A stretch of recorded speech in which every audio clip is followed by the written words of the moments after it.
We hear a lot about medical cannabis legislation, but the real core is our patients. And today we're going to hear from Monica, one of our potential medical cannabis patients. We'll talk about that and more on MCPA TV.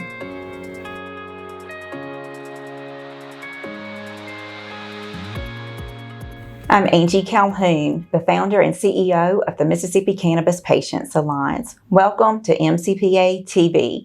Today, I have a very special guest with me. She is one of my patients. Her name is Monica Bass, and she's one of the sweetest ladies you'll ever meet. But Monica is going to share her story with us today about her battle with sickle cell. Monica, do you mind sharing a little bit about your journey? I don't. Thank you so much. I appreciate you having me, and it is actually my honor to share what's been going on for decades. We won't say how many. However, diagnosed with sickle cell anemia at birth. Out of 3 children, myself and my sister. Other sister was spared of that. A sister with sickle cell passed from it at the age of 45, and I'm still going. However, even though I'm not hospitalized and I haven't been for about 7 years, what's going on now with sickle cell is pain daily at a level of 4, and the hematologist is calling it neuropathic pain, which I have to take Lyrica for. And in addition to that, sometimes the narcotics. For me, it's after ruling out all of the ones that I constantly threw up, Dilaudid was the one that I was able to maintain, along with occasional fentanyl patches. I do everything at home to try to make certain that I don't have to go to the hospital. Thus far, it's been successful.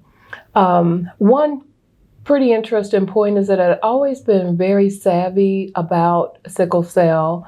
So it wasn't until my wedding night that I had a crisis. His husband was like, honeymoon, I'm like hospital.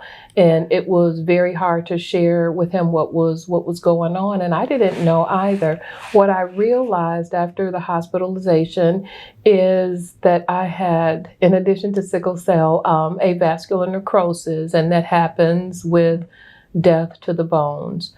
I'd had so many crises in my youth that my bones started to collapse. And I was having a hip collapse when I had the wedding dance, and I had no idea what was going on. So because of that, of course, I was in my early 30s. It was very depressing because I'm in the room listening to how I have to have this hip replacement, and I'm looking around, and everyone in there, they're the age of my grandparents. And I'm looking like, okay, so let me go ahead and do this. So let's fast forward to the 6th surgery. The first hip surgery did not go well. I had to have that one revised. And then I had to have the other one done. And after a period of time, more crisis. And then I did the left shoulder. And so what happens with me is that during the operations, they are long, the room is cold, and I usually end up in a crisis after the surgery. And that's what happened with, both shoulders, unfortunately. So my last surgery was about 2016, and I did the left knee. I have to say that that was the most arduous surgery out of the 6. And so I just promised myself, if anything goes wrong, I'm just going to do the duct tape. I'm just going to kind of like use duct tape on it and not try to go through it. But I've always taken care of myself. But during that time, I've also been a strong advocate for many children that I've seen in the hospital, and then other adults that unfortunately are on Medicaid. They didn't have a voice for themselves. They were very quiet individuals. And then I saw a lot of, what can go on if you, tend to mismanage or misuse the medication. And so with that, as I decided, okay, I'm just going to be a lifelong advocate for this disease. And so I am just critically happy about the possibility of medical cannabis helping, because I know for certain the medicines that I've taken over the years have dulled my senses, my activity. I have anxiety with driving and just so many side effects that I want off of everything.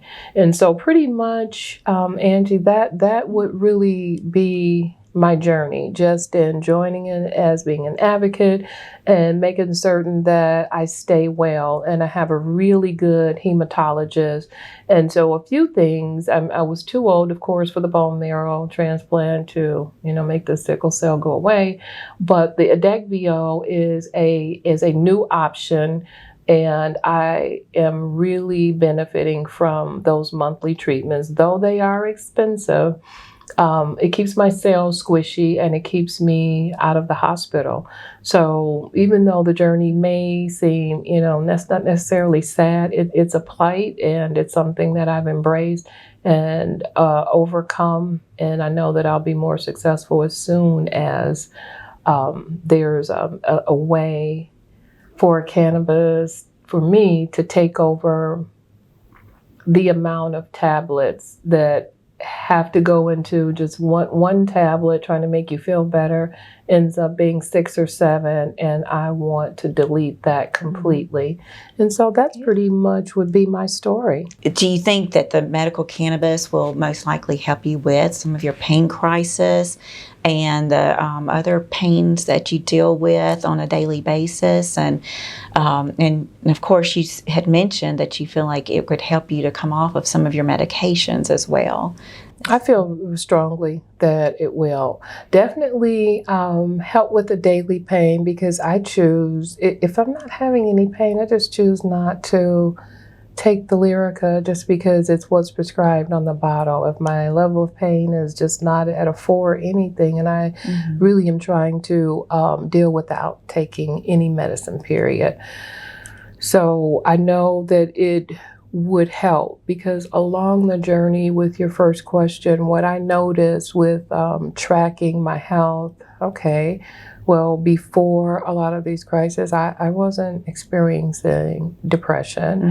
I didn't have anxiety. I didn't feel, it was, at a point that I wasn't sharing, even with, my family. They were trying to be supportive. I'm like, I don't want company, flowers at the I don't want any of that. I don't, really even want you as my husband here. It was really different, but that goes along with, kind of the stigma. So I broke out of that and said, okay, I need to embrace the people that love me and that are here to support, because it got to be very, very long. And so my husband really worked as a good advocate, because, the doctors and nurses that sometimes do not do the right thing. And if you don't have someone there with you, the treatment can really be poor. And that's why I really try to avoid the hospital, because for me, it's been the anguish from treatment, and not necessarily the length of crisis, just in disbelief about, oh, you're so small, you don't need a PCA pump, or you shouldn't need this much medicine. I mean, there have been times that I have